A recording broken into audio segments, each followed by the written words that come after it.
lalim po ng paghahanggang ng ating ito po at mga kaloob sa tunay na iglesyang itinayo po ng ating Panginoong Kristo. Purihin ka, O Panginoon, na Diyos ng Israel, magpakailan kailanman. Iyo, O Panginoon, ang kadakilaan at ang kapangyarihan at ang kalulatian at ang pagtatagumpay at ang karangalan. Sapagkat lahat na nanga sa langit at nanga sa lupa ay iyo. Iyo ang kaharian, O Panginoon, at ikaw ay nataas na Pangulo sa lahat. Ang mga kayamanan at gayon din ang karangalan ay nagmumula sa iyo, at ikaw ay nagpupuno sa lahat. At nasa iyong kamay ang kapangyarihan at kalakasan, at nasa iyong kamay ang pagpapadakila at pagpapalakas sa lahat. Kaya't ngayon aming Diyos, kami ay napasasalamat sa iyo, at aming pinupuri ang iyong malulahating pangalan. Ngunit sino ba kami na kusang makapaghandog sa ganitong paraan? Lahat ng bagay ay nagmula sa inyo, at ibinabalik lamang namin sa inyo ang ibinigay nyo sa amin, sapagkat kami ay mga dayuhan at manlalakbay sa harap mo. Gaya ng lahat ng aming mga ninuno, ang aming mga araw sa lupa ay gaya ng anino at hindi magtatagal. O Panginoon naming Diyos, lahat ng kasaganaang ito na inihindog namin ay nagmumula sa iyong mga kamay, pagkat lahat ng bagay ay sa inyo. Alam namin aming Diyos na iyong sinisiyasat ang puso at nalulugod kayo sa katapatan. Sa katwiran ng aming mga puso ay kusang loob at walang pag-iimbot na inihindog namin ang lahat ng bagay na ito. At lubos kami nagagalak sa kusang loob na paghahandog na ito ng inyong mga anak. O Panginoon, Diyos ni Abraham, Isaac at Israel, ang pagnanasa namang ito, ipanatilihin ninyo sa puso naming lahat at manatili nawa kaming tapat sa inyo. Amen. Hango mula sa libro ng unang Kronika, Kapitulo 29, versikulo 10 hanggang 18.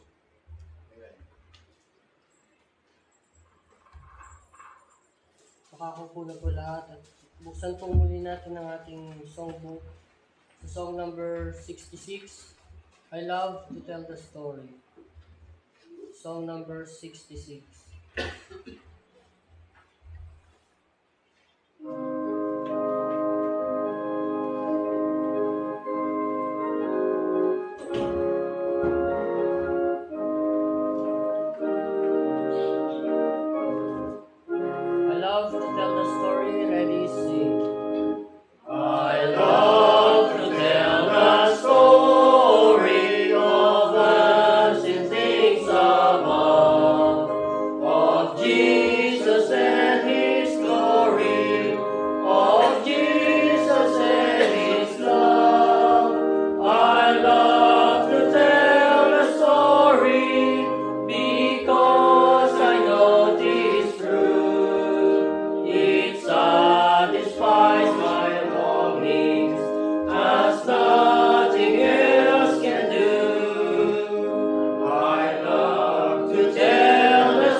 makikinig muli ng salita ng Diyos. Tawagin natin ang minamahal nating kapatid, si Elder Norman Millares.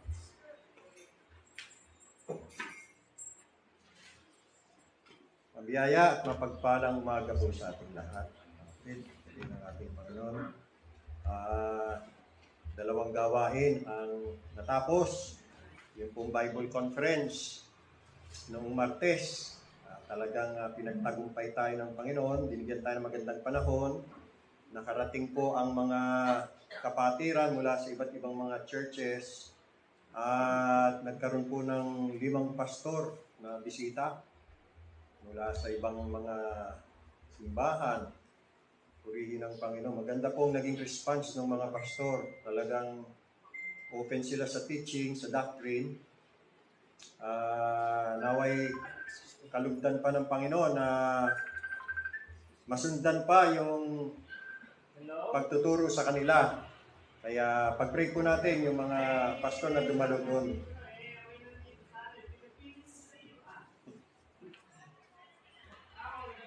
Then, pag-pray po natin, may mga binubuksan ng Panginoon eh. Baka sa Ginyangan, at saka sa Naga City, papalayo na ng papalayo, Bicol na.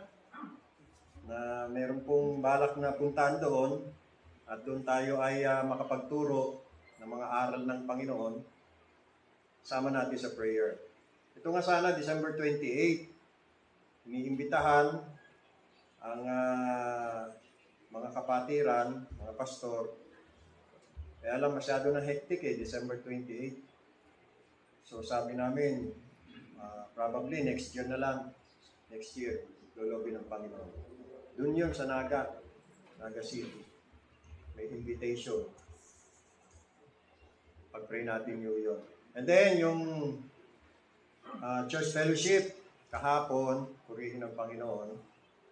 Doon na ginanap sa Precious Seed Baptist Church sa Barangay Makiling, Calamba, sa pamumuno po ni Elder Maury Robles. Nakarating din po ilan sa mga kapatiran natin from different churches.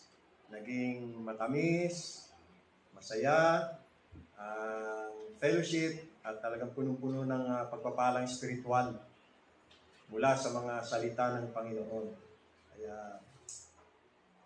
yan po yung ating pinagpipray na sa pamamagitan ng mga fellowship na yan ay lalong mapag-tibay ang mga churches ng Panginoon pagdating sa katuruan, pagdating sa aral. Kaya may mga benepisyo yan. So, panalangin po natin. Ilang araw na lang, matatapos na ang 2023, papasok na tayo sa 2024, umaasa tayo na ang 2024 ay patuloy na magiging pagpapala. Patuloy na magiging taon ng mga bukas na pintuan o open door. Patuloy tayong mag-evangelize, patuloy tayong mag-mission, patuloy tayong magbabahagi ng mga aral ng ating Panginoon at ng mga apostol. Kaya, join us, mga kapatid. Sama-sama tayo. No? Magtulong-tulong tayo para sa ikasusulong ng gawain at kaharian ng ating Panginoon Jesus dito sa lupa. Maging aktibo tayong lahat dahil nalalapit na ang pagbabalik ng ating Panginoon. Huwag tayong papatay-patay. Kaya nga aking prayer, ma-revive tayo. Ma-revive tayong lahat. Revive us again. Revive us again. Yan ang ating sama sa prayer. Sama natin sa prayer si Elder Alex Ipino na ngayon ay nasa Pangasinan. At pag-alaman ko na bumiyahe sila doon. Nag-drive siya. Kulang pa sa tulog yun. Bali, magiging 2 araw na walang tulog. Panalangin natin na ingatan ng Panginoon at makabalik ng matiwasay at malulati. Bigyan siya ng Panginoon kalakasan. Talaga supernatural na yun pagka ganun. Pag-pray natin. Lahat ng mga churches, mga missions, mga pastor, mga mangaral, lagi natin sila isasama sa ating mga panalangin. No? So, nice din natin acknowledge yung presence ng aking kapatid. Si Ayet, nandito siya. Salamat. Galing Zamboanga City.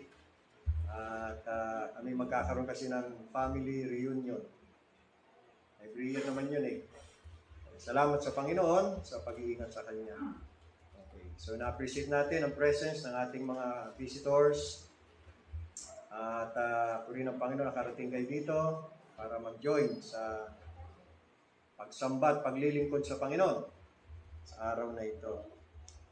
Okay, so sa patuloy ng ating pagsamba at paglilingkod, tayo dadako sa pangangaral ng salita ng Panginoon.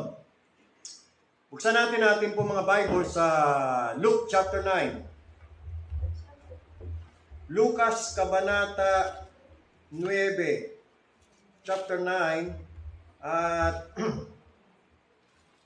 ating basahin itong talatang 23. Luke chapter 9, verse 23 hanggang 26. King James Version, English, ito po ang sabi. And he said to them all, if any man will come after me, let him deny himself, and take up his cross daily, and follow me. 24. For whosoever would save his life shall lose it, but whosoever will lose his life for my sake, the same shall save it. For what is a man profited? Sa King James ay, tuloy po, advantage. No? For what is a man advantage or profited? If he gain the whole world and lose himself or be cast away. Last verse, 26. For whosoever shall be ashamed of me and of my words, of him shall the Son of Man be ashamed, when he shall come in his own glory and in his Father's and of the holy angels. Magandang isama itong verse 26 doon sa John 12:42. Yung si Jesus Christ and His words. Yan. Laging magkasama yan. Hindi pwedeng mag-believe lang kay Jesus Christ tapos yung words niya hindi mo bibilieve. Hindi pwedeng mag-believe ka lang sa gospel tapos hindi mo tatanggapin yung kanyang aral. O, di ba? Ayan o, sabi dyan o, for whosoever shall be ashamed of me and of my words. Di ba? Pares din yan sa John 12:42. Natin John 12. Nakatawag pansin lang sa akin ito eh. John 12, hindi pala 42, 48. Yan, John 12:48. He that rejecteth me and receiveth not my words. So, ito, maliwanag. Pag nag-believe ka kay Jesus Christ, kung tunay ang belief mo o faith mo kay Jesus Christ, dapat mag-believe ka rin sa kanyang words, meaning sa kanyang teachings. Huwag mong paghihiwalayin. Hindi yung mag-believe lang sa gospel, save na kahit hindi mag-believe sa kanyang teachings. Anong klase yun? Walang ganon. Walang ganon tinuturo si Jesus Christ. Magkasama yan, si Jesus Christ at saka yung kanyang teachings. Ang nagbibilib kay Jesus Christ, magbibilib sa kanyang teachings. Ang hindi magbibilib kay Jesus Christ o sa kanyang teachings, hindi magbibilib yan o hindi tunay na pagbilib yan kay Jesus Christ. Nakuha nyo? Huwag natin pag-iwalayin the person from His teachings. Yan. Ang tunay na pagbilib kay Jesus Christ, magbibilib sa kanyang teachings. Ang tumatanggap kay Jesus Christ, tatanggapin din ang kanyang mga aral. Ngayon ang tanong, yung tulip doctrine ba, aral ni John Calvin o aral ni Jesus Christ? Yan ang issue. Well, of course, yung tulip, yung acronym na tulip, kay John Calvin yon. Pero yung diwa at konsepto nung aral, kanino yun? Kay Jesus Christ yun eh. Wala pa si John Calvin, tinuturo na ni Jesus Christ yun eh. Ang kaya nga tawag natin dyan, doctrines of grace. Hindi natin tinatawag. Ayaw nating tawagin tulip. Kasi nakaakibat yan kay John Calvin. Hindi naman tayo tagasunod ni John Calvin. Tayo tagasunod Jesus Christ. Yung itinuturo ni John Calvin, hindi kanya yun. Kay Jesus Christ yun. Doctrines of grace. Tapos magtuturo kayo na tama lang ang sapat na yung sumampalataya sa Ebanghelyo kay Jesus Christ, kahit hindi naman maniwala sa teachings ni Jesus Christ. Ano ba naman yan? Ang totoong tumatanggap kay Kristo, tatanggapin yung aral ni Kristo, hindi tatakwil. Kaya dapat yan yung sagutin nila eh. Yung pang doctrines of grace, turo ba ni John Calvin yan o turo ni Jesus Christ? Ba't ayaw nyo tanggapin? Diba? Yung mga Arminian, ayaw tanggapin yan eh. Tinatakwil nila yan eh. Sinusumpa nila yan eh. Kinukundina nila yan eh. You see? Hindi pwedeng ganon. Kung talagang tunay kang nananampalataya kay Kristo, tatanggapin mo ang kanyang aral. Yan. Kaya nga ang tao naniwala kay Kristo eh. Kasi naniwala sila sa aral ni Kristo. Sa kanyang mga salita. Alright? So yan, puntos po yan mga kapatid. For whosoever shall be ashamed of me and of my words, kapares na he that rejecteth me and receiveth not my words. Ang nagre-reject sa aral ni Kristo, maliwanag yan, nire-reject din niya si Jesus Christ. Hindi totoong nagbilib yan. Hindi totoo yan. Hindi totoo yung pananampalataya. Alright, nabanggit ko lang yan kasi itong verse na ito ng 9:26, karagdagang ebidensya yan mga kapatid.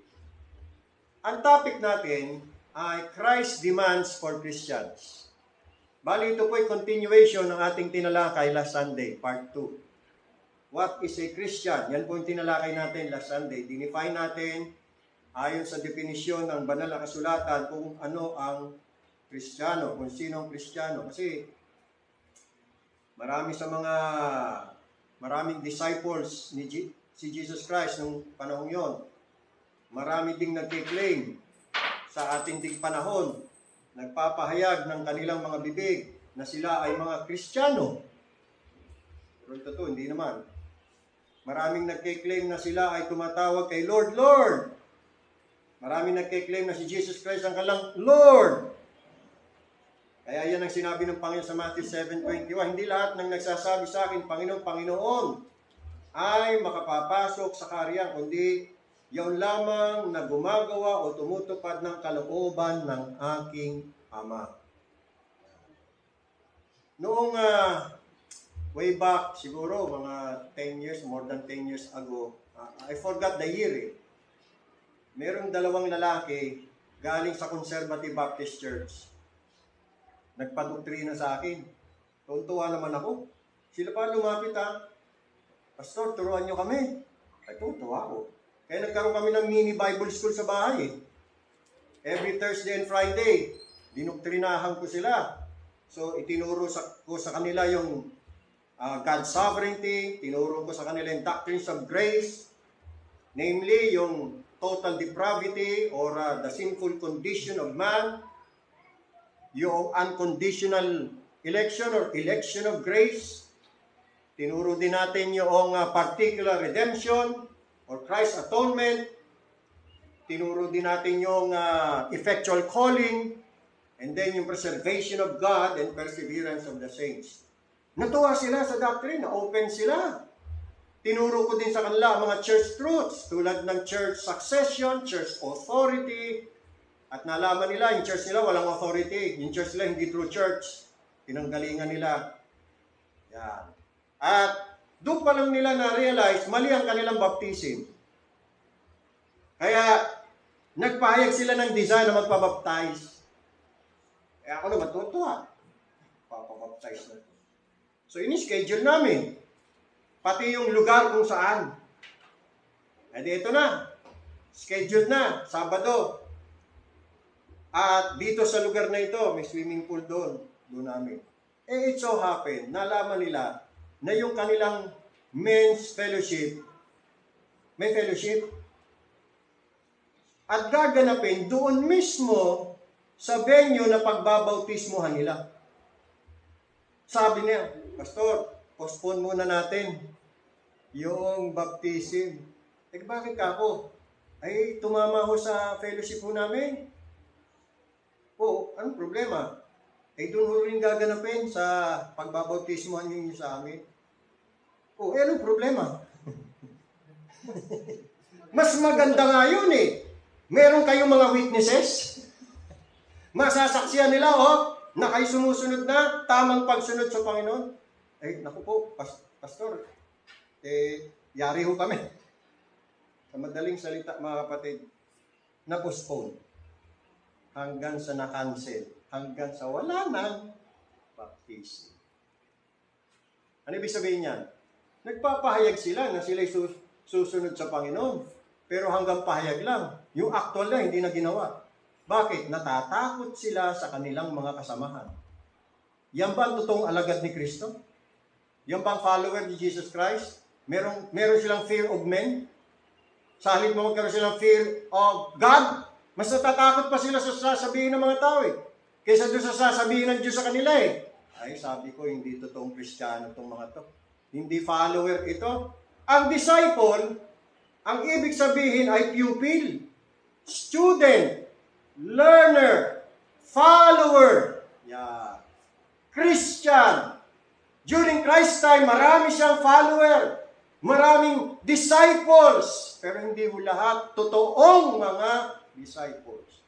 Hindi lahat totoong follower, kasi hindi na sila nagtagal sa mga aral ni Kristo. You see?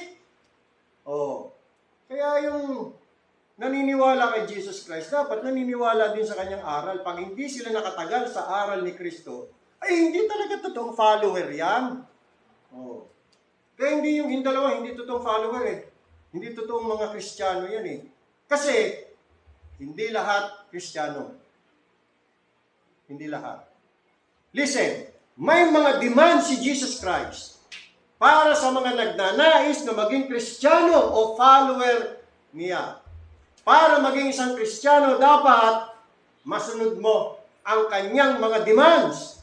Therefore, kung may qualification sa pagiging Christian, alam niyo bang mayroon ding disqualification sa mga hindi susunod sa kanyang mga demand? Hindi po lahat pwedeng maging Christian. Hindi. No? Kaya yung sinasabing 2.5 billion daw ayon sa statistics, ang population ng mga Christian dito sa mundo, wrong. Huwad na statistics yan. Hindi tama yan, hindi totoo yan. 2.5 billion Christian sa buong mundo ay mga totoong Kristiyano yun? Hindi. Bakit natin nasabi yan? Ito, sukatin natin ayon sa panuntunan at sukatan. Ang sukatan natin, Bible kung talaga mga Kristiyano yan. Tingnan natin una mga kapatid. Nabanggit natin kanina na kung may qualification sa pagiging Christian, may disqualification. Saan natin mababasa yan? Buksan natin sa Luke chapter 14 bago tayo magpatuloy dito sa Luke chapter 9. Luke chapter 14, ayan, patunay po na may disqualification. Mismo si Jesus Christ ang magdi-disqualify pag hindi po na-meet up itong kanyang standard or demand. Luke chapter 14, look at in verse number 26. Luke chapter 14. Diyan ako Luke chapter 14. Ito, sabi diyan, if any man come to me, di ba yan, follower? Sino mang nais sumunod sa akin, sino mang nais na maging alagad ko, o sino man sa inyo gustong maging Kristiyano and hate not, yan ang kanyang demand, hate not his father and mother and wife and children and brethren and sisters, and his own life also, he cannot be, take note, he cannot be my disciple. He cannot be a Christian. Di ba disciple, follower? At ang meaning ng Christian follower of Jesus Christ. So may demand siya. You have to hate your father, mother, wife, children, brethren, sisters. Ano ibig sabihin niya? Hindi ibig sabihin kasuklaman mo sila, itakwil mo na sila. Utos sa Bible, honor your father and your mother. Nasa 10 Commandments yan So bakit ito hate? Ang ibig lang sabihin nito mga kapatid, na yung natural affection natin sa ating pamilya compare sa affection natin sa Panginoon, dapat mas higit sa Panginoon. Na parang ang lumalabas na i-hate natin yung ating family. Pero hindi naman talaga hini-hate. Parang lang. Kaya dyan magkakaroon ng selos sa pamilya Nauuna pa kasi ang devotion, affection natin sa Panginoon kaysa sa ating natural ties or family. So in comparison, Relative po ang ibig sabihin niya, relative in comparison yung love natin sa Panginoon at love natin sa ating mga mahal sa buhay. Siyempre, higit sa Panginoon. Na para bagang we hate them. Parang lang, pero hindi. We love them. Gusto nga natin sila madala sa Panginoon because we love them. Gusto nga natin sila maligtas eh. Pinagpe-pray nga natin sila eh. O, di ba? Kasi we love them. Yun nga lang, siyempre, unahin muna natin Panginoon. You see? Ganun po yun mga kapatid eh. Yan. Ngayon, pag hindi nagawa yan ng isang tao gustong sumunod kay Jesus Christ, hindi siya pwedeng maging Christian. Huwag niyang tatawagin sarili niya Christian kung masigit niyang mahal ang kanyang pamilya kaysa sa Panginoon. He cannot. You see? Disqualified. Tama? Another, look at in verse 27. And whosoever doth not bear his cross and come after me cannot be my disciple. So meron palang cross na dapat papasanin. Tapos susunod kay Jesus Christ. You see? Pag hindi ginawa yan, disqualified. Kita nyo? Another, verse 33. So likewise, whosoever he is of you that forsaketh not, another demand. All, o forsake ang all eh, that he hath, cannot be my disciple. Kasi kung yung mga all na yan, material na bagay, yan lang ang magiging balakid at hadlang sa pagsunod sa Panginoon. Sige, iyon na yan. Huwag ka na sumunod. You cannot be his disciple. You see the demand, mga kapatid? Diba? Ang isang maganda example niya, makita na sa Bible yung the rich young ruler. Doon sa Mark chapter 10. Mark chapter 10. Itong mayamang binata, nagtanong kay Jesus Christ. Interesado siya sa buhay na walang hanggan. Gusto siya malaman, paano siya magkakaroon ng buhay na walang hanggan? Ano dapat niyang gawin? Itong kanilang conversation. In verse 17, Mark 10:17, and when he was gone forth into the way, there came one running and kneeled to him and asked him, Good master, what shall I do that I may inherit eternal life? And sinagot siya ng Panginoon in verse 19, Thou knowest the commandments, do not commit adultery, do not kill, do not steal, do not bear false witness, defraud not, honor thy father and mother. Commandments. Sundin mo yan. Then verse 20. And he answered and said unto him, Master, all this have I observed from my youth. Bagong yabang. Nasunod na raw lahat niya yan. Kala niya, sa pamagitan ng pagsunod sa lahat ng kautusan, makakapagmana siya ng buhay na walang hanggan. Pero meron pang sinabi ang Panginoon na demand sa kanya. Verse 21. Then Jesus, beholding him, loved him, and said unto him, One thing thou lackest, go thy way, sell whatever thou hast, and give to the poor, and thou shalt have treasure in heaven, and come and take up the cross and follow me. You see, the same demand. The same demand. Sa nabasa natin kanina. Ngayon ang tanong, kaya niyan gawin niya? Madali lang ba yan? Tingnan natin. Verse 22, and he was sad. Bakit? At that saying, and went away grieved. Why? For he had great possession. You see? Mayaman siya. Hindi niya kaya na ibigay yung hinihingi ng Panginoong Yesus, na i-forsake niya ang all. Hawak siya ng kanyang kayamanan. Akala niya siya ang may hawak sa kanyang kayamanan. Hindi.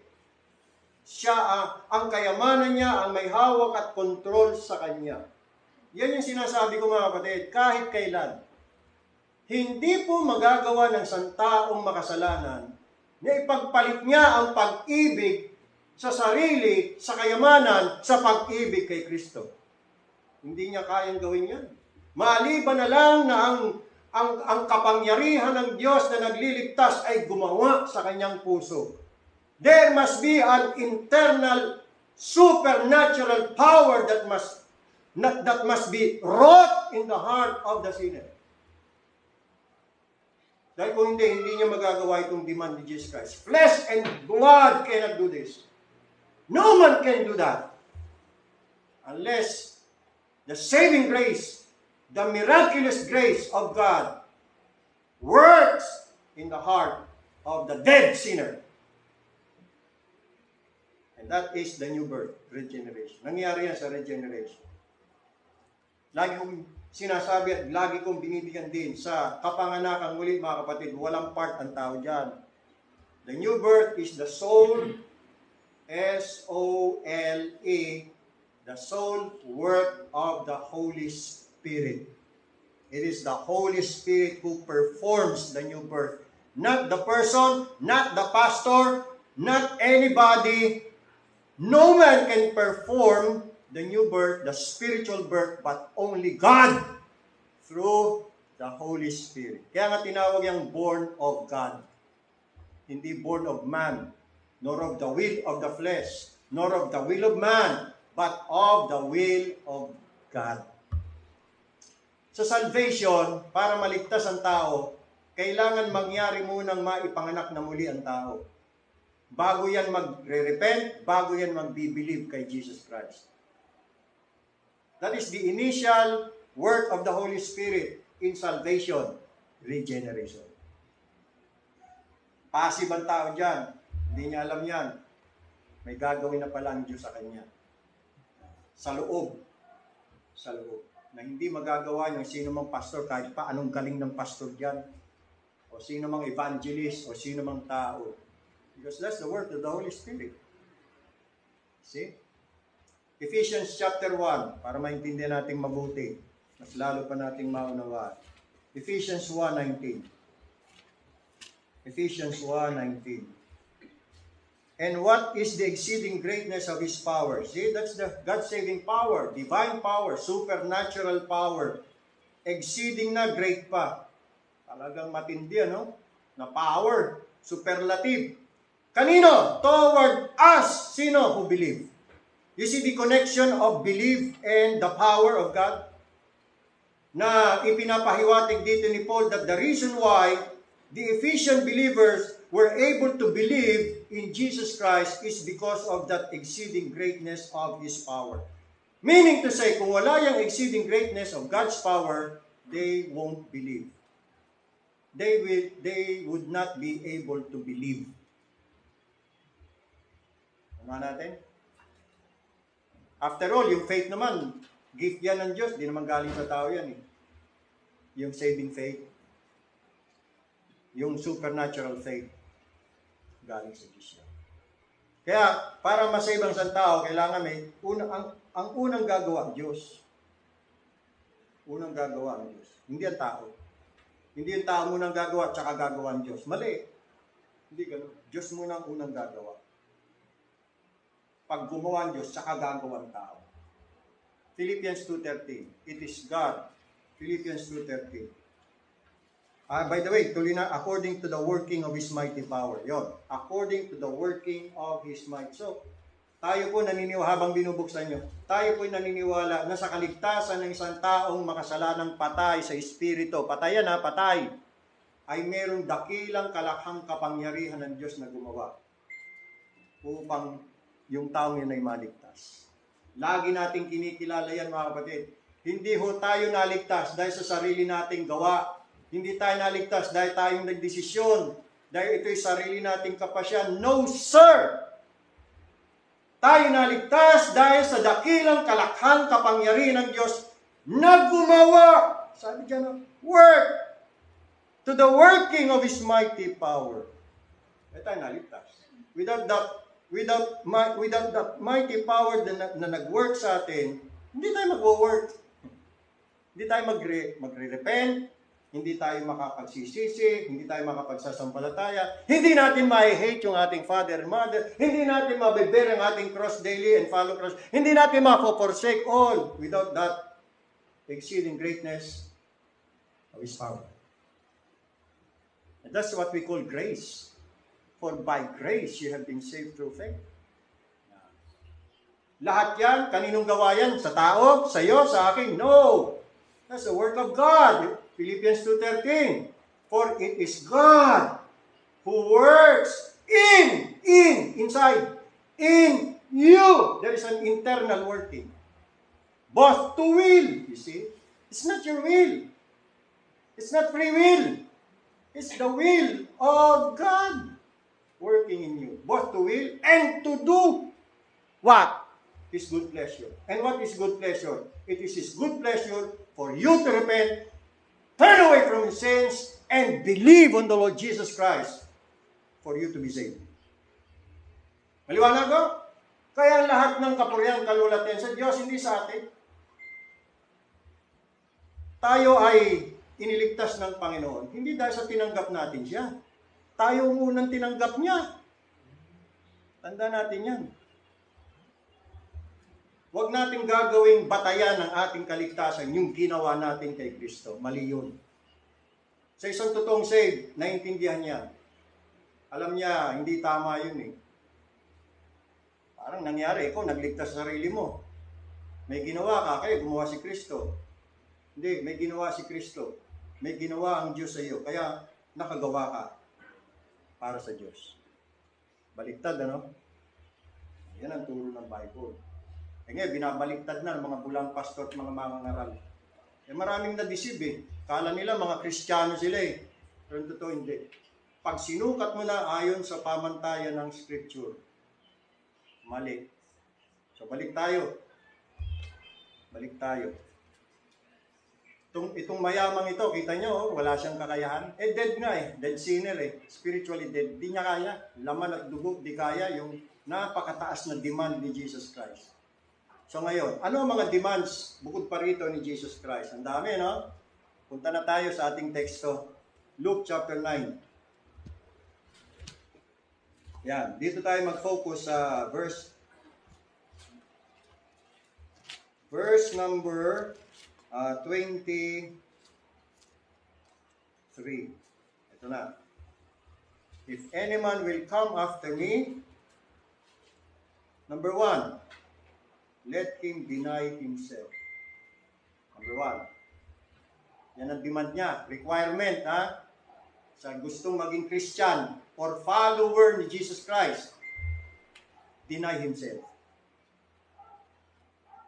Notice, it is not self-denial. Ang sabi diyan, denial of self. Bakit? Ano ba pagkakaiba nun? Sa self-denial at saka denial of self. Kasi doon sa deny yourself, yung self mo mismo ang pinadi-deny sa iyo. At hindi yung mga iilang bagay na nakapagdudulot ng kasiyahan sa iyong sarili. In other words, yung sarili mo mismo ang ikakaila at hindi yung mga pribilehiyo o mga bagay na ginagawa at iniibig ng sarili. Yun yung self-denial. Yung pagkakaitan mo sarili mo kasi gusto mong self-denial, yan, magpa-fasting ka, yung hindi ka manunood ng anumang mga panuurin o anumang mga amusement, yan. Tulad ng mga ginagawa ng mga monghe, mga mongha. You see, mamumundok na lang sila doon, lalayo sila. Yun yung kanilang meaning ng denying self. Pero actually, self-denial yun eh. Hindi yun. Ang pinadi-deny sa atin ng Panginoon mismo, yung ating mga sarili. Hindi yung mga bagay na ginagawa natin at iniibig natin para sa ating mga sarili. Naunawaan niyo po?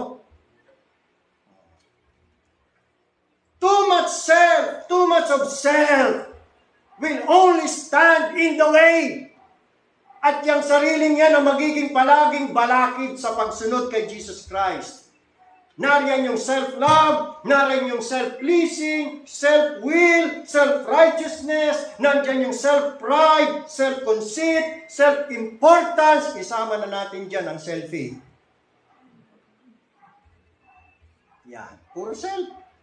Yan yung prinsipyong maka-ako. Maka-ako. See, puro ako. Sa sino mang nais sumunod kay Jesus Christ, sabi niya, kaila mo sarili mo. Ikaila mo yung pagiging makaako. Dahil kung susunod ka sa akin, hindi na ikaw, ako na! Yan. Ako na, mas susunod sa iyo, hindi na sarili mo. Kaila mo sarili mo. Yan. Ano nga yung pumapatin? Kaso nga, sa ating panahon ngayon, ano ang sitwasyon ng ating panahon in these last days? Masahin natin, 2 Timothy chapter 3. Ito ang kita yung kalalagayan ng mga tao. Last days to pero nung pa man, sa Garden of Eden pa lang makaako na ang tao Di ba? Pinagbigyan ni Adan at ni Eva, mga sarili nila Sa halip na dininay nila ang kanilang mga self, ay pinagbigyan. At ang dininay nila, yung Panginoon. 2 Timothy chapter 3. So dito mo na talaga kalilimutan sarili mo Kung gusto mo sumunod sa Panginoon, kalilimutan mo na sarili mo Si Kristo na ang lahat-lahat. 2 Timothy chapter 3. Ito, sa verse number, umpisa natin sa 1 para maintindihan natin. This know also that in the last days perilous times shall come. Matagal na dumating yan. Nasa last of the last days na tayo Ito, tingnan nyo. Verse 2, for men shall be lovers of their own self. You see? Mangingibig sa kanilang mga sarili. Basahin ko nga sa Tagalog. Sabi rito, 2 Timothy chapter 3, verse 2, Tagalog. Dali lang po. Ito, sapagkat ang mga tayo magiging maibigin sa kanilang sarili. Kita nyo? Paano na masusunod itong demand Jesus? Deny yourself. Ang tao, masyado niyang mahal ang kanyang sarili. Madali lang ba yung demand? Laman at dugo, di kaya yan. Kailangan ng divine miracle dyan, divine work. Para magawa ng tao yan. Sa sarili niya, hindi niya kayang gawin yan. Nako, maniwala kayo. Tagaan niyo sa bato yan. Ang mga tayo magiging maibigin sa kanilang sarili, maibigin sa salapi, mayayabang, mga mapagmalaki, mapagtungayaw, masuwayin sa mga magulang, mga walang turing, mga walang kabanalan. Meron pa sino ba sa inyo mayroong magandang balita? Babasahin ko meron. Magandang balita, Biblia. Sa ibang salin, basahin natin. Maintindihan natin mabuti kung gaano katindi ang pag-ibig ng tao sa kanyang sarili niya, halos sambahin niya na sarili niya. Sa totoo lang talaga sinunod ng tao yung kasinungalingan ni Satanas sa unang niyang panunukso, sa panunukso niya kay Eva at Kedan. Anong tukso niya? Magiging Diyos din kayo. Yung ever since ang tao, yan ang pangarap, maging Diyos din.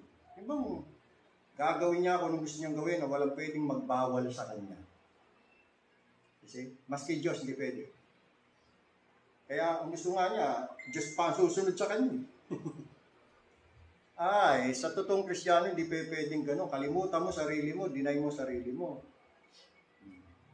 Tingnan ko sa ibang 2 Timothy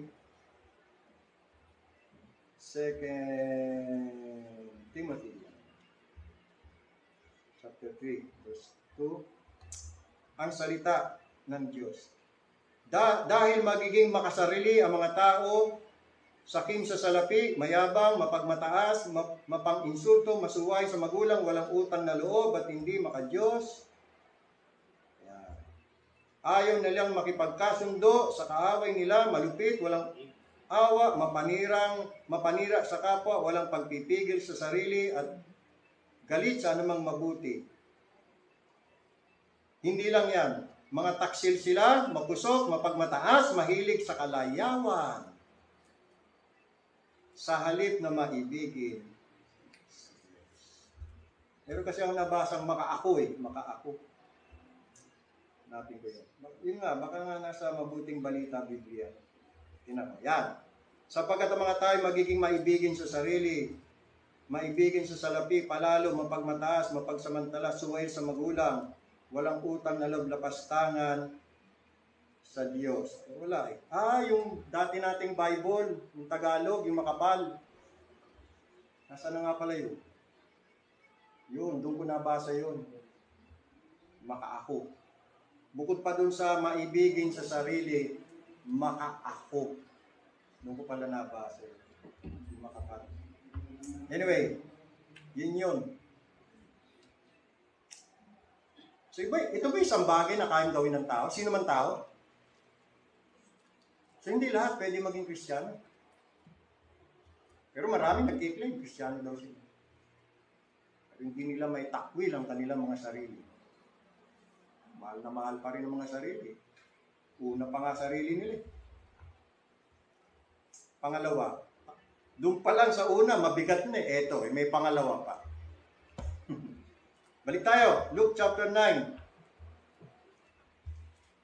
Pangalawa, and take up his cross. May daily pa. Ano ba yung cross dito? Sabi nila, problema. Ano mo na yung problema? Susunod ka sa Panginoon, dala-dala mo mga problema mo. Hindi yan. Sa'yo na lang yan. Muna isama sa Panginoon. Paano makakasunod kung dala-dala mo mga problema mo? Tumingin tayo sa krus. Ano ba nangyari doon sa krus? Huwag tayo titingin doon sa krus na nakasabit dito, kwintas, o kaya mga krus na nakasabit sa dingding. Hindi ho yun. Yung krus dito, doon sa Kalbaryo. Balik tayo sa Kalbaryo. Sa bundok ng Kalbaryo. Doon may krus. At doon sa krus na yun, may tao na nakasabit, nakabitin doon, nakapako doon. Yun! Doon natin dalhin ang ating mga kaisipan at puso sa mga sandaling ito. Yun yung krus. So doon, makita natin ang simbolo, ang larawan ng krus kung saan doon ipinako ang ating Panginoong Hesus. At bakit siya ipinako doon? Sapagkat ang sanlibutan ay nasusuklam, ay namumuhi sa Panginoong Hesus. Sa makatuwid, ang krus ay larawan ng pagkamuhi at pagkasuklam ng sanlibutan kay Jesus Christ. Ngayon, sabi niya, sa lahat ng nais sumunod sa akin, pasanin niyo ang inyong krus. Ibig sabihin, handa ba kayong kasuklaman at itakwil ng sanlibutan? Gaya ng ginawa sa akin ng sanlibutan. Nung naparito ang anak ng tao, tinanggap ba siya ng sanlibutan? No. Sabi ng Juan 1:11, he came unto his own, and his own received him not. In Isaiah chapter 53 verse 3, Christ was despised and rejected of men, a man of sorrow and acquainted with grief. Again, in John 15, verse 25, ano ang sabi ng Panginoong Hesus sa kanyang mga alagad? John 15, verse 25, sabi niya, ako'y kinapuutan nila na walang kadahilanan. You see, the world hated me without a cause. You see, the world is the enemy of Jesus Christ. Christ became an enemy to the world. Kaya yung Paskong yan, di totoo yan. Sineselebrate ang Pasko in honor of Christ? Hindi. Sinabi na nga ni Jesus Christ, this world hated me. Kahit kailan ang sanlibutan ito, kahit kailan hindi ho pinarangalan si Kristo. Kung talagang pinara, di lalabas sinungaling si Jesus Christ, di pala totoo sinabi niya na kinamumuhian pala siya. See? Kaya lang naman ang mga tao gustong Pasko dahil nga sa kasiyahan. Lovers of pleasures more than lovers of God. Ay, hindi naman talaga pinanganak si Jesus Christ ng December 25. Another Christ yan. Yan yung Kristo ng Misa. Kristo ng Pasko. That's not the Christ of the Bible. Ibang Christ yung sinasambat kinikilala nila. No? Iba yan. Yan ang Kristo ng sanlibutan. Yan ang Kristong gustong-gusto nila. Si Jesus Christ na nagsabi, tinakwil ako, kinamuhian ako ng sanlibutan. Kaya nga, sino man makipagkaibigan sa sanlibutan, mga kapatid, magiging kaaway ng Diyos. James chapter 4, verse 4. Basa. James 4:4. Sino mang maging kaibigan ng sanlibutan ay kaaway ng Diyos. Ye adulterers and adulteresses, know ye not that the friendship of the world is enmity with God? Therefore, whosoever will be the friend of the world, ano sabi? Enemy of God. Diba? James 4:4. Ye adulterers and adulteresses, know ye not that the friendship of the world is enmity with God? Whosoever therefore will be a friend of the world is the enemy of God. That's the meaning of the cross. The world's hatred sa mga susunod kay Jesus Christ. Hindi niya makakasundo ang sanlibutan. Kaya pagka ikaw nakakasundo mo sa sanlibutan, hindi ka Christian.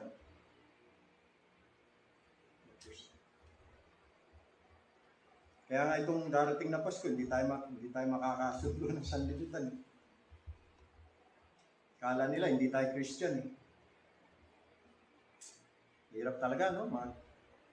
Manindigan bilang totoong Kristiyano. Kasi akala ng sanlibutan, ang Pasko, pagdiriwang yan ng mga Kristiyano. Hindi. Hindi yan pagdiriwang ng mga totoong Kristiyano. Pagka hindi ka niwala sa Pasko, sabi, Kristiyano ba ho kayo? Ba't hindi ka niwala sa Pasko? Yan na yung nakurap na konsepto ng Kristiyano. Pag Kristiyano, kailangan naniniwala sa Pasko. Wala namang Pasko sa Bible eh. Kapanganakan ni Kristo. Meron. Totoo yan. Pero December 25, pinanganak siya. Walang nakakaalam. So, ba't may celebrate yung kapanganakan ni Kristo December 25? Sino nagsabi? Jesus Christ ba nagutos? Tsaka kung ang Pasko nasa Bible, di sana maliwanag yan. Tinuro yan. So, talagang mahalaga yan. Kaya lang, pagka holiday, kung tawagin nila holiday, yan yung time na ang mga mahal sa buhay nagagather kasi bakasyon eh. Kaya sinasamantala lang. Sinasamantala pagkakataon. Get together. Not because it's the birthday of Jesus Christ. Yan yung pagkakataon magkasama-sama ang mga pamilya. Next, balik tayo sa Luke chapter 9. Cross. Ano ba meaning ng cross? Balik tayo doon sa Calvary. Ano nangyari doon kay Jesus Christ? Nung ipinako doon si Jesus Christ. Ano yung tsura ni Jesus Christ? Sa mga picture mayroon pang tapi si Jesus Christ Tingin nyo kaya totoo yun? May tapi siya. Kaya nga naman kung sa krus na nakasabit sa dingding, krus na nasa picture, hubot-hubad ang Panginoon. Obscene yun, nudity yun. Kaya para merong tawag doon, modesty, nilagyan ng tapis. Kaya Panginoon ginawa Adonis Nagkaroon pa ng munting awa ng mga Romano. Oo naawa pa mga Romano naglagay pa ng tapis I do believe hubot-hubad ang Panginoon Jesus. So ano ibig sabihin ng cross? Shame and suffering. That's the cross. If any man shall come after me, carry his cross, which means shame and suffering. Meaning, are you willing to suffer for Christ's sake? Handa ka bang mapahiya dahil sa iyong paniniwala at pananampalataya at allegiance kay Jesus Christ? That's it. Kaya nga sabi nga ni Peter, yung Ephesians ni Peter, the thing is about Christian suffering. In Ephesians chapter 2, I think verse number 21 hanggang 24, if any man suffer as a Christian. Sino gusto maging Kristiyano? May suffering eh. Ang Christian nagsasuffer. Akala nila pag naging Kristiyano sila, yayaman sila, uunlad sila, pagpapalain sila, giginhawa sila, gaganda ang buhay. Sino may sabi sa inyo? May cross! Ano gaganda ang buhay? Hirap!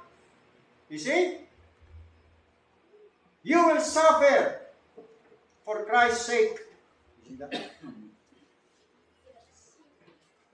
Hebrews 12, verse 2. Hebrews 12:2. Sayin natin.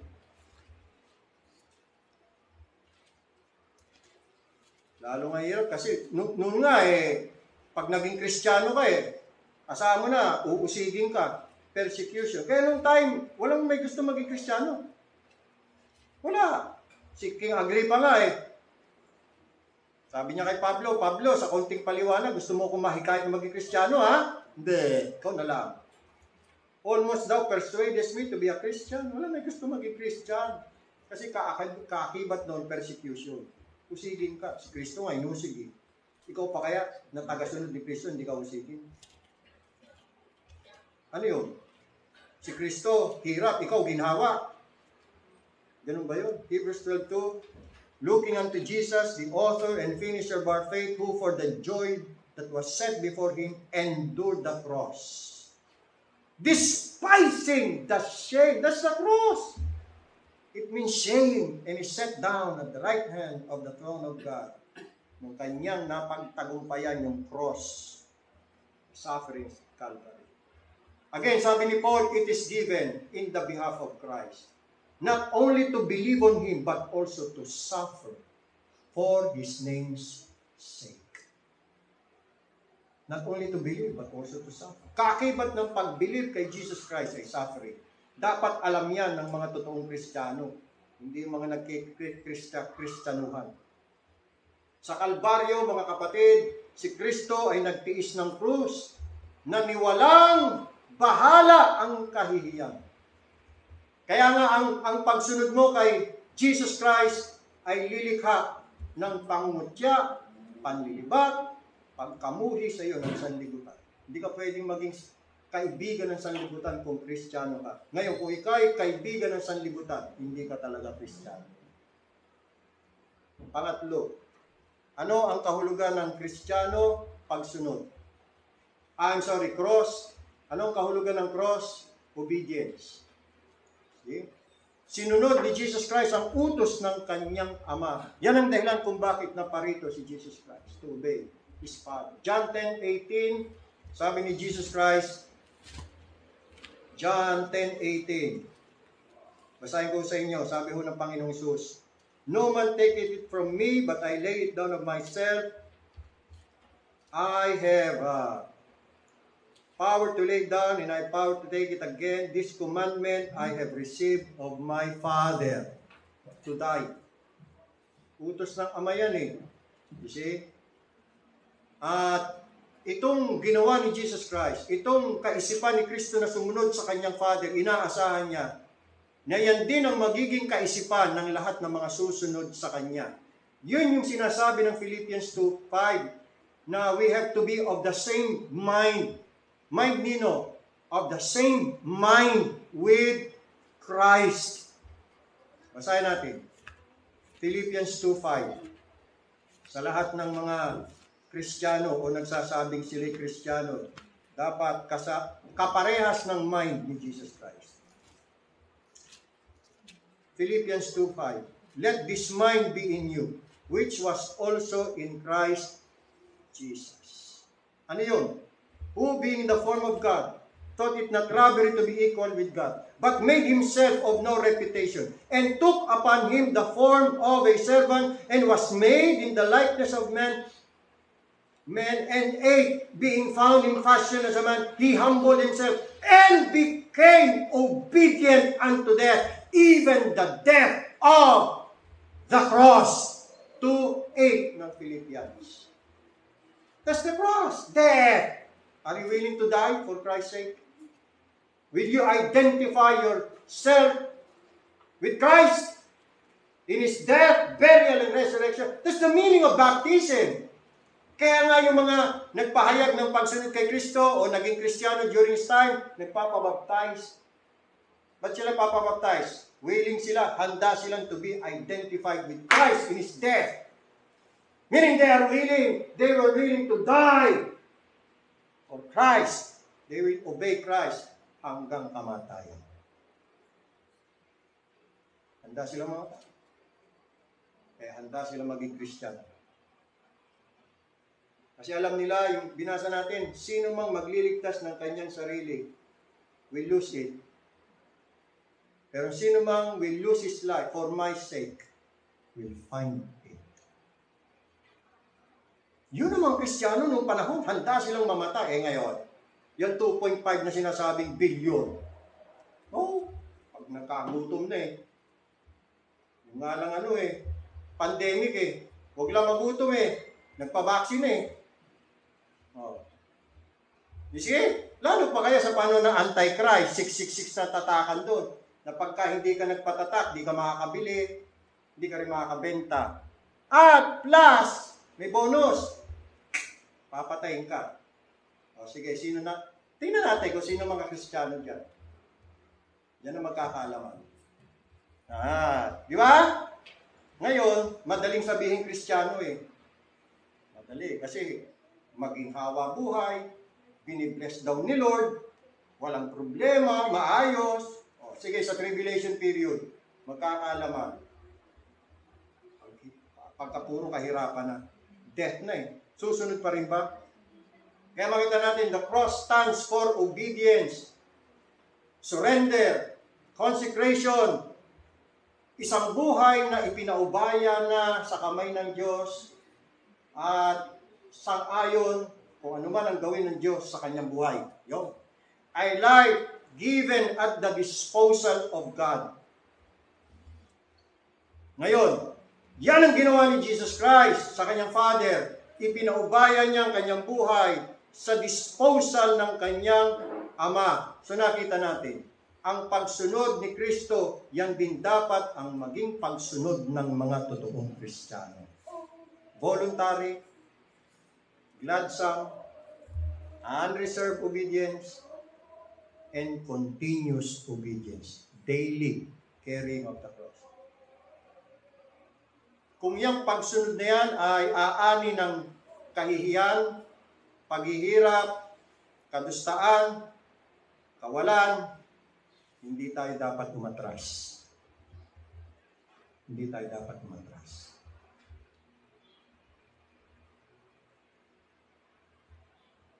Kung sa pagsunod mo, nagkahirap-hirap ka dahil kay Kristo. Dahil sa pagsunod kay Kristo, magiging kagalakan mo.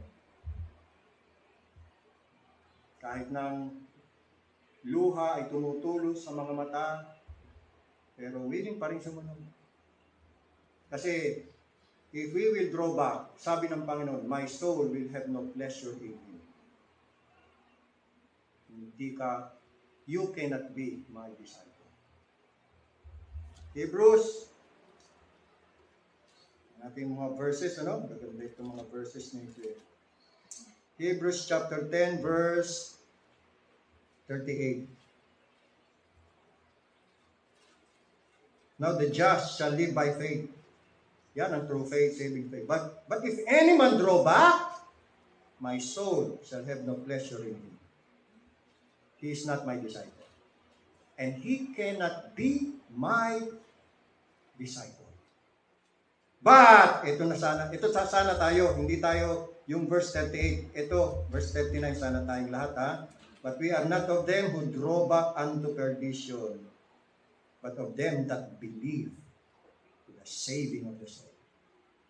To them that believe unto the end. You see? Siyang mananatili hanggang wakas, siya ay ligtas. Then, lastly, cross stands for death. Yun na, nabanggit na natin kanina. Si Jesus Christ, sumunod. Nung siya'y sumunod, tinuloy niya pagsunod. Ano naging katapusan? Pamatay. Therefore, mga kapatid, ang ating katapatan dapat hanggang kamatayan. Anong sabi ng Panginoon dun sa church sa Smyrna? Be thou faithful unto death. Kita niyo ang katapatan hanggang saan? Hanggang saan? Basahin nga natin yun. Revelation 2:10. 2:10. Smyrna. Ang church Smyrna, yung salitang Smyrna, galing sa salitang mir. Yung mir, ginagamit yan pang embalsamo. Or sa mga patay. Kasi ito yung church under persecution. Patayan dito, pinagpapatay ang mga Kristiyano Pinagpapatay ang church sa Smyrna. Sa kanya sinabi yung verse 10, Fear none of those things which thou shalt suffer. Behold, the devil shall cast some of you into prison, that ye may be tried, and ye shall have tribulation 10 days. Be thou faithful. Hanggang saan? Yung mga Kristiyano nagsasabi, Kristiyano siya, katapatan nila Pagka pinagpala, tapat. Pag pinayaman, tapat. Pag pinakinggan ng prayers, tapat. Pag maginhawa buhay, tapat. Pagka kinuha na lahat ng Panginoon, tapat pa kaya? Be thou faithful unto death Unto death. Kahit patayan Walang atrasan. Walang tatalikod. Di ba? Pag tumalikod, hindi malulugod ang Panginoon. My soul will have no pleasure in you. Hindi ang Kristiyan. Diyan magkakasubukan kung sino totoong Kristiyano. Pag nagkakahirapan na. The more ang magpapatuloy. Sabi nga ni Job, though he slay me, yet I will trust in him. Hindi, I will trust in him because he continues to bless me. Pag hindi na, wala na. Tandaan niya mga kapatid. Kaya kung pamantayan talaga ng Biblia ang gagamitin natin sukatan, sino mga totoong Kristiyano, ay wala, kubos. Kubos. Yung 2.5 billion na yun, baka 10 lang matira doon. Huwag naman sana. Kasi kung 10 lang yun, ilan tayo dito? Ay kung 20 tayo dito, 10 lang pala. Yung ibang 10, hindi kasama. Bahala na kayo. Yan nga magkakaroon. Cross stands for. So, nakita natin ang requirement, deny self, take up, cross, tsaka daily yan daily mga kapatid. Walang babaan. Walang babaan ng cross yan. See? Then thirdly, follow me. Follow Christ. Balik tayo. Luke chapter 9. Alright. Follow Christ. Si Jesus Christ kasi nag-iwan ng examples that we should follow His steps. Diba? Dapat si Jesus Christ ating follow. Jesus Christ. Hindi tao. Huwag niyo akong susundin Hindi ako si Jesus Christ. Pastor lang ako. Hamak na pastor. Ang tinuturo ko sa inyo, mga sinasabi ko sa inyo, yung sinabi ni Jesus Christ. Kaya ako, kayong lahat tayo, susunod kay Jesus Christ. Kung sakali man ako, nakita nyo, hindi ako nakakasunod kay Jesus Christ, huwag ako sundin nyo pa rin si Jesus Christ. Ganito lang yan mga kapatid Kung ang pastor sumusunod kay Jesus Christ, sundin nyo pastor. Pero pagka nakita nyo yung pastor, hindi na sumusunod kay Jesus Christ, wag na wag nung susundin yung pastor. Tandaan nyo. Huwag kayo susunod sa pastor na hindi sumusunod kay Jesus Christ. Doon pa rin kayo kay Jesus Christ. Huwag na kayo susunod sa pastor na yung bulan nyo.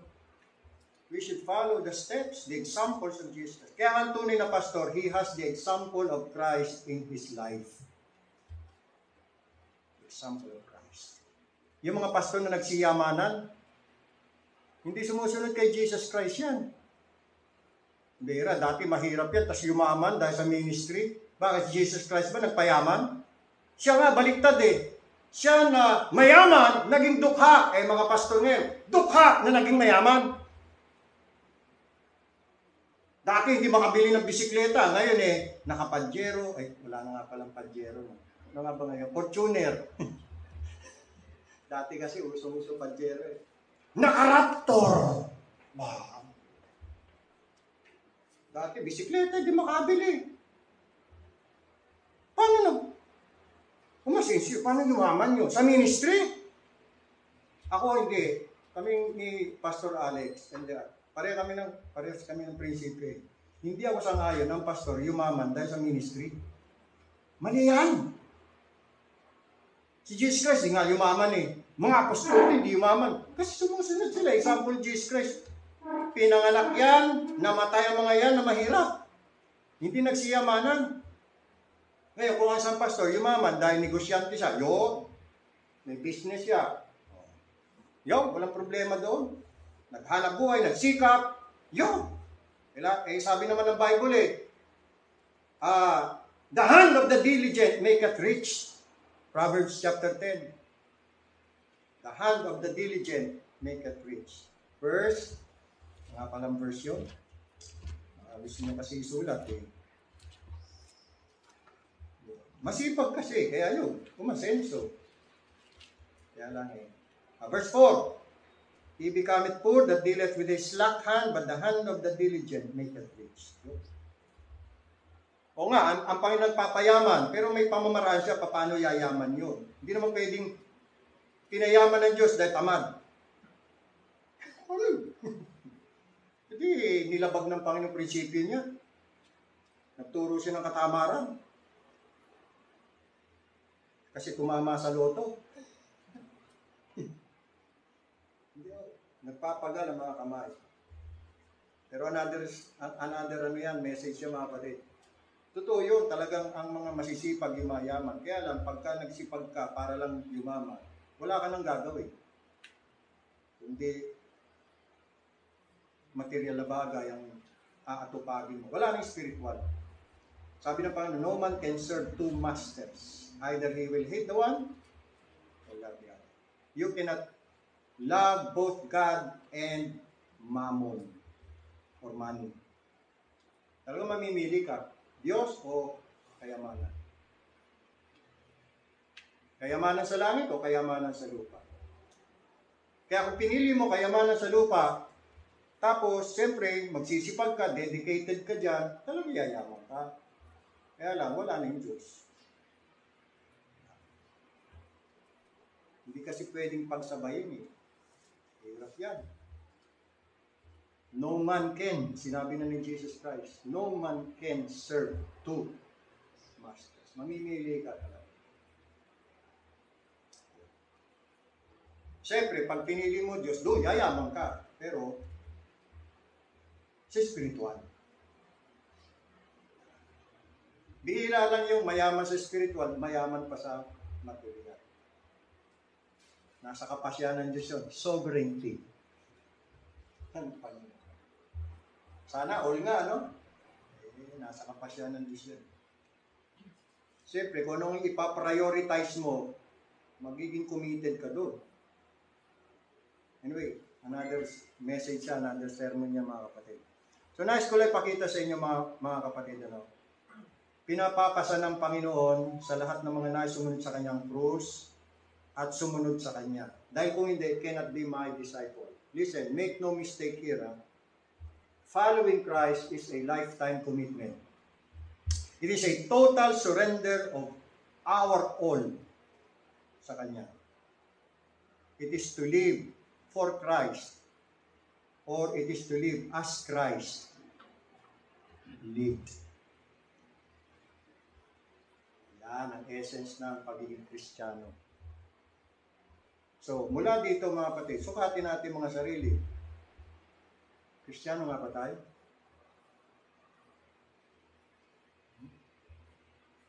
Ayon sa definition, sukatan, pamantayan ng Bible. Now lastly, bago tayo magtapos mga kapatid, nais ko lang banggitin itong significance ng baptism sa isang disipulo o tagasunod ni Jesus Christ.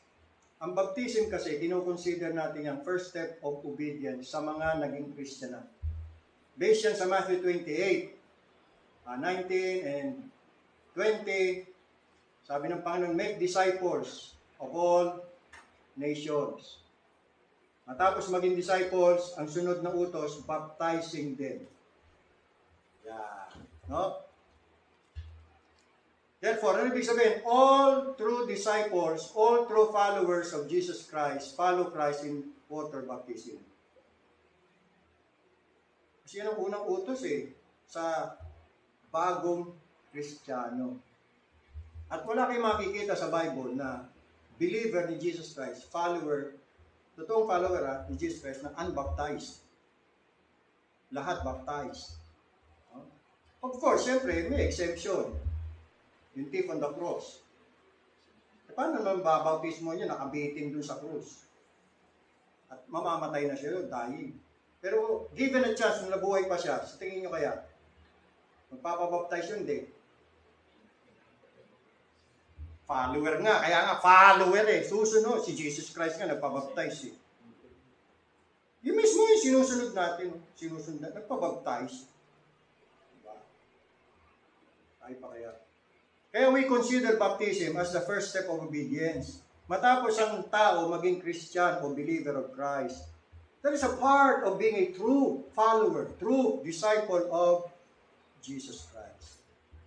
Now, what is the significance of baptism? Dalawa yan, mga kapatid. Baptism expresses two major things. Number one, it is the disciples' public profession. Public profession. He wants to make it in public, through baptism, that he is now a follower, a disciple of Jesus Christ. Openly, hindi niya ikahihiya. Yan. Sa baptism kasi, tinawag yang confession of sin in baptism. Katulad nung binaptize ni John sa River Jordan. Basahin natin, Matthew 3:6. Clarify lang natin to bago tayo magtapos. Matthew 3:6. Importante itong may paliwanag natin. Bakit tayo nagbabaptize at kailangan magpabaptize? 3:6. Ito, 3:6 ng Matthew. And were baptized by him, meaning John, yung mga taga-Judea and Jerusalem, may mga tao na nagpuntahan kay John sa River Jordan, and were baptized by John in the Jordan. Look, confessing their sins. You see, in baptism, people confess their sins. Doon sa baptism, kino-confess nila. Kaya nga, it's a public confession. Public profession. They want to make it public. Hindi sila nahiya. Balik tayo sa kwento ko. Hindi yung kwento ko yung dalawa. Pangalan na pastor yan. Di ba? Huwag naman. Secret. Umatras. Nahihiya. Mabibisto. Sa tingin niyo, mga totoong Kristiyano yun? You see? Pero akala nila sa sarili nila, Christian sila. Pasukat natin. Ito ang pamantay. Ito ang katuro ng Bible. Kapos kayo, kulang kayo. You see? Ayaw nilang gawing in public. Gusto nila sikreto. Nung nalaman nilang may manunood, mga kasamang pa nila. Makikita pa ng pastor nila, ayaw niyo yun. Ayaw yun. Kita ng pastor ninyo, hindi niyo ikinahihiya. Takot. Umatras. Nanghinayang ba ako? Hindi! Ang manghinayang. Diba? Pero nung una, isip ko, magkakaroon na kami ng men. Magkakaroon kami ng mga preacher. Wala Kung ganyan pa ng mga magiging preacher mo, mga duwag, huwag na lang. Diba? Hindi mga totoong alagad ni Kristo yan, nahihiya. Ayaw nilang gawin in public yung kanilang confession of sin. Diba? Pangalawa, profession of faith. So yung una, repentance to. Repentance yan Kaya nga tinawag yan, baptism of repentance. Sa baptism, Unang inihahayag ng tao ang kanyang repentance. Pangalawa, sa baptism din, unang inihahayag ng tao ang kanyang faith. Hebrews 10:23. Sabi doon, Hebrews 10:23. 30 na. Okay. Sige, konti na lang po. Malapit na. Hebrews 10:23. Yan. Sabi rito, let us hold fast the profession of our faith. Kaya nga meron tayo tinatawag na professing Christian. He professes. She professes. Na he believes in Jesus Christ, tinanggap niya si Jesus Christ. He is a professor of faith. Pero hindi lahat tunay. So dyan, hinahayag. Kaya hindi dapat ikinahihiya. Hindi. One last verse, mga kapatid. Matthew 10:32. Hindi dapat ikinahihiya. Kasi, pag ikinahiya, kakaya din siya ng Panginoon. Matthew 10:32. Whosoever therefore shall confess me before men. Saan? Sa baptism, unang-una. Then the rest, sa mga susunod pa. Confess me before men. Him will I confess also before my Father who is in heaven. But whosoever shall deny me, sa halip na i-deny niya ang kanyang self, i-deny niya Jesus Christ before men, him will I also deny before my Father who is in heaven. At sasabihin ng Panginoon sa kanila, I never knew you. Depart from me, you workers of iniquity. Hindi ko kayo nakikilala. See? During the time of Jesus Christ, yes, we must admit na meron siya mga secret followers, pero hindi sila pwedeng magtago habang buhay. Andiyan si Nicodemus. Di ba? Pasikretong lumapit kay Jesus Christ eh. Pero hindi siya pwedeng manatiling gano'n. Later on, lumantad na rin si Nicodemus. Di ba? Anong pangyayari? Paano siya lumantad? Kasama yata siya dun sa kumuha ng body ni Jesus Christ. Lumantad na rin. Kasi yun ang totoong Christian, lalantad, hindi patago, hindi palihim. See? So sa baptism, that is the Christian's identification with Christ. He wants to identify himself with Jesus Christ. Hindi niya kinaya in his death, burial, and resurrection through baptism. Nung si Paul ay na-convert, lumantad siya. Umalis siya sa dati niyang religion, itinakwil niya ang kanyang education in religion, mayroon siyang finorsake. Mayroon siyang ipinagpalit. Yeah. Kung ikaw'y Kristiyano, ano na na-forsake mo? Ano na naipagpalit mo para lang kay Kristo?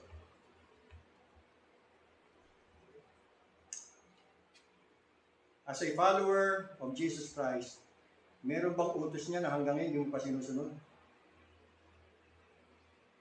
Meron ba? Anong dahilan? Bakit nagtatagal ka pa? See? Kung ikay totoong alaga, tagasunod, walang dahilan. Para hindi ka sumunod agad. At sa lahat ng mga sumusunod kay Jesus Christ, tandaan natin, yan ang isang bagay na hindi natin kailanman pagsisisi. Ano yung bakit? Kasi yung sinusunod natin, yun yung tamang dapat sundin. Dadalhin niya tayo sa green pastures. Because He is our shepherd.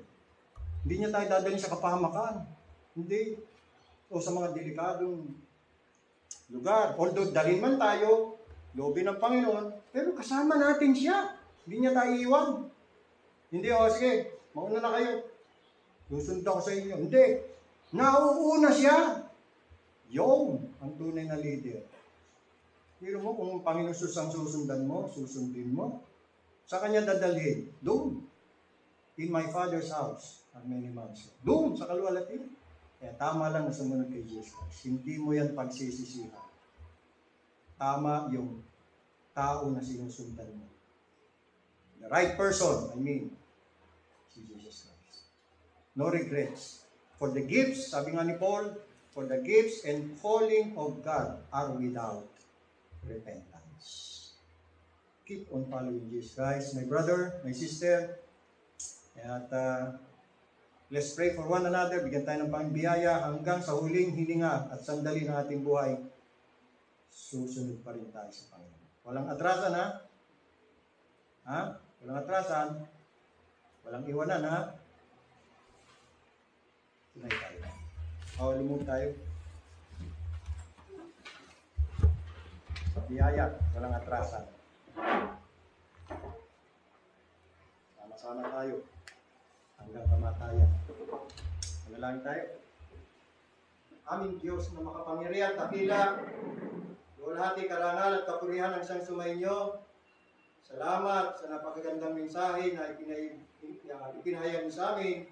Pinaunawa niyo sa amin ang tunay na kahulugan ng pagiging Kristiyano. Baliktad sa maling akala ng nakararami. O Panginoon, kami po na mga nagpapahayag na kami Kristiyano, wag ingatan namin na wag namin madungisan ang banal na pangalan ni Kristo na nakaakibat sa salitang Christian, Christ, yan. Banal ang pangalan ng Panginoon Jesus. Nakakahiya na dahil sa aming mga maling pamumuhay ay madumisa namin ang kanyang banal na pangalan. Kami ang tagapagdala ng banal na pangalan ni Jesus Christ. Kaya naman panalangin namin, O Diyos, ingatan niyo ang aming pamumuhay, pakasakdalin niyo kami pakabanalin, ihadyan niyo kami sa anumang tukso at kasalanan na makapagdudulot sa inyong displeasure. Naawa kayo sa amin, biyayaan niyo kami na lagi kaming susunod. Na walang pag-aalinlangan, walang pag-atubili, hindi nagdadalawang isip, laging handang sumunod. Sa anuman ang iyong pag-utos at anuman ang iyong kalooban. Tulungan niyo kami, O Diyos, na sa buhay namin dito sa lupa, matapos namin ang karera, makipagbaka kami ng mabuting pakikipagbaka, tatapusin namin itong kurso. Pero alam po namin, O Diyos, sa biyaya lamang po ninyo. Hindi namin kaya yan sa sarili namin. Kaya patuloy kami biyayaan. Sustain nyo kami ng inyong enabling, preserving, strengthening grace sa buhay namin dito sa lupa. Preserve niyo po ang church na ito, Panginoon, sa purity of doctrines and morals. Lahat ng mga miyembro ng iglesia magsisikap na maging faithful, devoted kay Jesus Christ. Hindi tatalikod. At pinakita niyo sa amin na sino man tatalikod, hindi kayo maliligayan, hindi kayo masisya. You will have no pleasure in Him. Itatakwil niya sapagkat hindi siya totoong tagasunod ni Kristo. Kaya panalangin namin, Panginoon, gawin niyo kaming faithful unto the end. Even unto death. Hanggang sa huling sandali at hininga ng aming buhay. Preserve niyo rin po iba pang mga churches, true churches ng Panginoong Jesus. Pagpalain yung mga lingkod ninyo, mga pastor, na kahit na may sufferings, adversities, afflictions sa ministry, hindi sila susuko. Hindi sila give up. Encourage niyo sila, Panginoon. Strengthen niyo po sila. Patuloy sila suporta, sustain. At panalangin namin ang pamilya, pinag-pray din namin sila na sila rin maging mga Kristiyano, totoong Kristiyano. We are praying for their salvation. Touch their hearts, O God. May you be pleased to work in their hearts. Save them from their sins. Manawa ang Panginoon sa Kristo maging Panginoon tagapagligtas ng kanilang mga buhay. Pinapanalangin po namin, O Diyos, si Elder Alex Cipino, gabayan niyo siya, patuloy siya strengthen sa pag-preach niya, lalo na sa pag-uwi niya, Panginoon Diyos. Mamayang gabi, nagdadrive pa po siya, sustain po siya, bigyan pa ng kalakasan ng katawan, makarating, makawit, ng ligtas, payapa at matiwas natin. Manalangin namin mga kapatero namin sa Pangasinan, patuloy silang i-sustain, encourage, strengthen, patuloy silang bless spiritually, Panginoong Diyos. Sila rin po ay magpapatuloy hanggang wakas. Pagpalaan niyo ang mga buhay, pagpalaan niyo ang aming pamilya, mahabag kayo lagi sa amin sa mga darating na araw, gabayan niya kami, Panginoon. Ingatan at ipagkaloob ang aming pangailangan sa araw-araw. Sa inyong mga kamay, hinahabilin po namin ang aming mga sarili buhay. Gawin niyo sa amin, Panginoon, kung ano po ang nakalulugod sa iyong paningin. Sa kanyang pangalan, ng aming Panginoon tagapagligtas na si Yesu Cristo, ito po ang dalangin. Sambahin pa rin natin ang ating Diyos. Awitin po natin ang doxology. Praise God from whom all blessings flow. Praise Him, all creatures here below. Praise Him above, ye heavenly hosts. Praise Father, Son, and Holy Ghost. Amen. Amen. Amen. Magandang umaga sa inyong lahat, mga. Tapos na ating banal na pagtitipon. Announcement. Next Sunday, Lord's Supper. Okay? Huwag niyo pong kalilimutan. Banal na hapunan na po natin. Salamat po. God bless us all.